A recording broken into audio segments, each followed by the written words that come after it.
Hello again. In this final video for Chapter 3, we're going to go over the Lewis acid-base theory.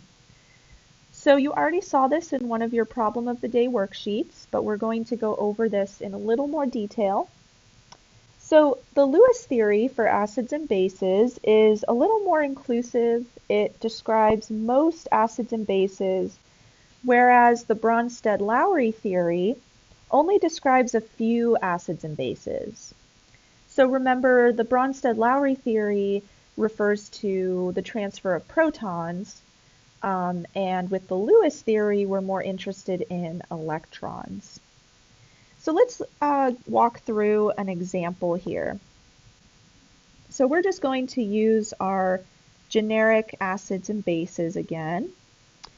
And as we've seen before, the base is going to grab onto a hydrogen, and then the shared electrons will be left behind.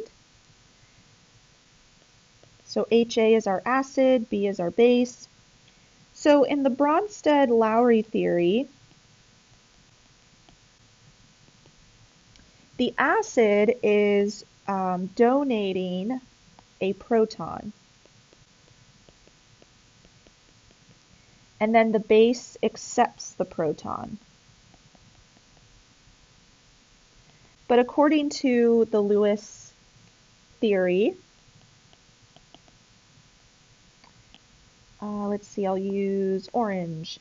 The acid accepts electrons and the base donates electrons. All right, so then our products, as we've seen before, will be A minus. It accepts electrons and gains a negative charge. And then the base gains a hydrogen, or the other way we can think about it is it donates its electrons. Oops, I was going to draw the base again. I need to draw the conjugate acid. There we go. Okay.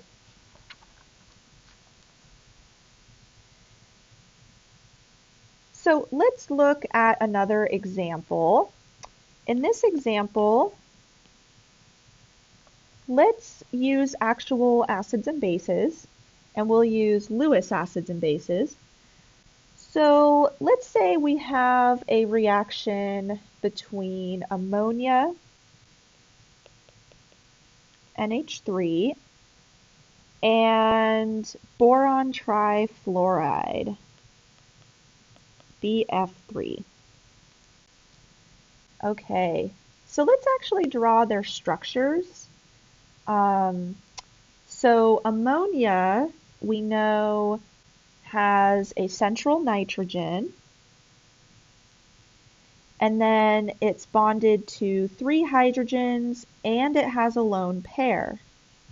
So what would that look like? What geometry would NH3 have? Trigonal pyramidal, right? It has a steric number of 4, but it does have that lone pair, so the hydrogens are all going to be pushed a little closer together, and they're going to form a pyramid.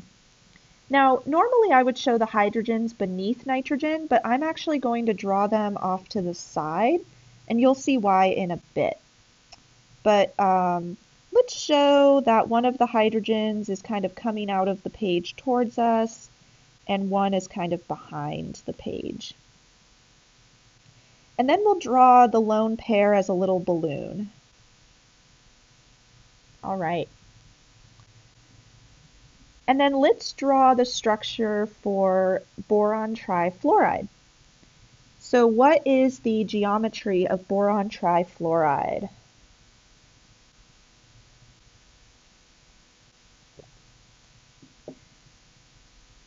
So trigonal planar, right? So boron will be surrounded by each of the fluorines, but they'll all be perfectly spaced, or I guess equally spaced around boron. So we'll have 120 degrees between each of those bonds. Okay, now here's another question. What is the hybridization of boron? sp2, right? It has a steric number of 3 because it's bonded to 3 atoms and it doesn't have any lone pairs. And if it's sp2 hybridized, let's kind of talk about that. So remember, if we have something that is sp2 hybridized, that means that we are hybridizing an s orbital and 2 of the p orbitals in energy level 2. So that ends up forming, oh, and this is energy, that ends up forming 3 sp2 hybrid orbitals, and then we have a 2p orbital left over. Now, in the case of boron, how many total electrons does boron have?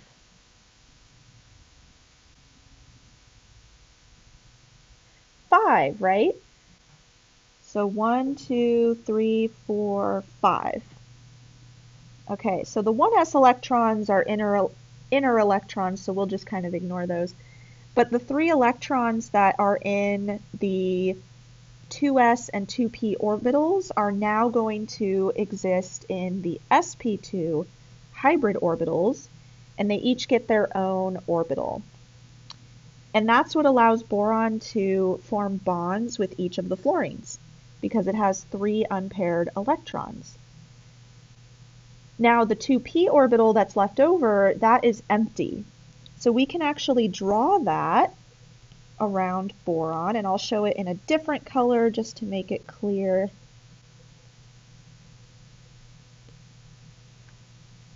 Okay. So when ammonia and boron trifluoride react, ammonia has a lone pair of electrons that it can donate to the empty p orbital on boron. So let's show that. All right. So now what would the product look like? And I'll give you a hint, there's only one product.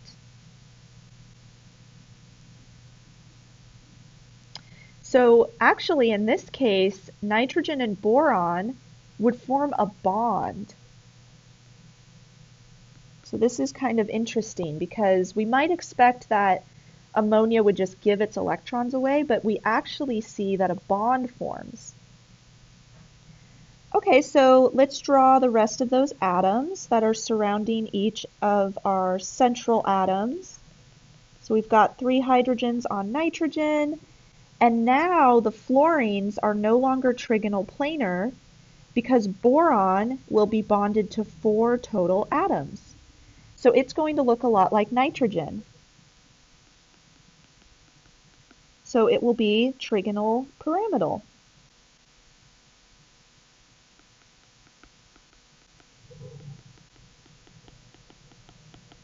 Okay, so that's kind of cool, right? So boron has completely changed its geometry throughout this reaction. So now what is the hybridization of boron in the product? Or another question, what is its steric number? So now boron is bonded to 4 atoms, so its steric number is 4, so it would be sp3 hybridized. All right, so that's kind of cool. But anyway, let's go back to the Lewis acid-base theory here. So ammonia is donating electrons. So is it the Lewis acid or the Lewis base? The Lewis base. And then boron is accepting the electrons. So is it the Lewis acid or the Lewis base? The Lewis acid. Okay, so now let's think about the Bronsted-Lowry theory. where we have an exchange of a proton. Do we have any exchanges of protons here? No. So this is still an acid-base reaction. We just don't have a transfer of hydrogen. And so that's why the Lewis acid theory is more inclusive, or the Lewis acid base theory is more inclusive, because it also includes situations where electrons are transferred and not protons. So this is not Bronsted-Lowry.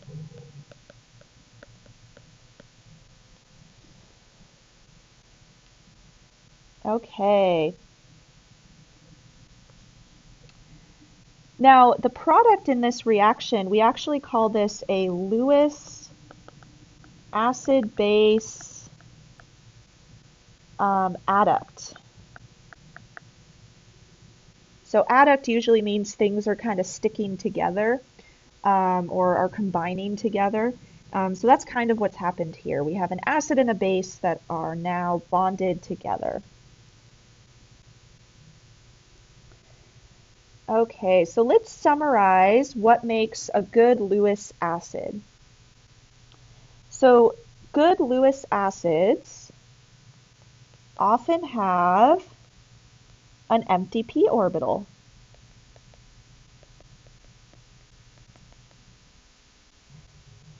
So let's look at some examples. So boron is one example. And if it only has 3 bonds, then it makes a good Lewis acid. Sometimes boron is found with 4 bonds, and then it wouldn't be a good Lewis acid because it wouldn't have that empty p orbital anymore. And we just saw that in the last example, right? It goes from sp2 to sp3. All right, and then aluminum. So aluminum also typically forms 3 bonds and has an empty p orbital. And then the last one is carbon. Sometimes carbon only has 3 bonds and, oops, and a positive charge.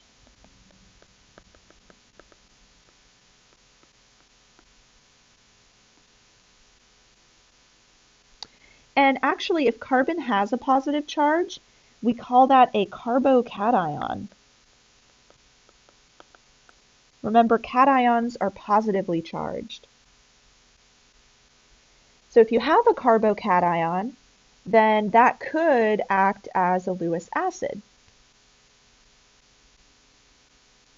Now, just a quick note on Lewis acid-base theory. All Bronsted Lowry acids are Lewis acids. So all Bronsted-Lowry acids are donating a hydrogen, but they're also accepting electrons. However, not all Lewis acids are Bronsted-Lowry acids. And we actually saw that in the last example we did. That boron trifluoride was accepting electrons, which made it an acid, but it wasn't donating a hydrogen, so it's not a Bronsted-Lowry acid. So again, the Lewis acid theory is the most inclusive theory for acids and bases. Now, if you want more practice with Lewis acids and bases, I definitely recommend going over the Skill Builder 3.12 exercise on page 122 of your textbook. And that's for the 3rd edition. So if you have the 2nd edition, it might just be on a different page. And then one last thing I want to go over before we end chapter 3 is arrow pushing. So just a quick note on arrow pushing. I'll erase my little mark there. So when we have an acid-base reaction, like this one, make sure that the arrow that you show, so when we show our arrows here, make sure that they're showing movement of electrons, not hydrogens. So let's write that down. Make sure the arrow is showing movement of electrons, not hydrogen ions or protons. And then, of course, we have our products. And you might have already gone over this with the curved arrow training on sapling, but I just really wanted to make this clear that when you're showing these arrows, which we call an arrow pushing mechanism, we just want to make sure we're showing the movement of electrons, not the hydrogen ions. All right, so that is the end of chapter 3. If you have any questions, please either email me or message me, or you can make an appointment on Calendly. And remember to look up when my office hours are. Everyone asked really great questions so far, so even if you just want to join in and listen, that's okay too. So I will see you in the next video where we will start chapter 4.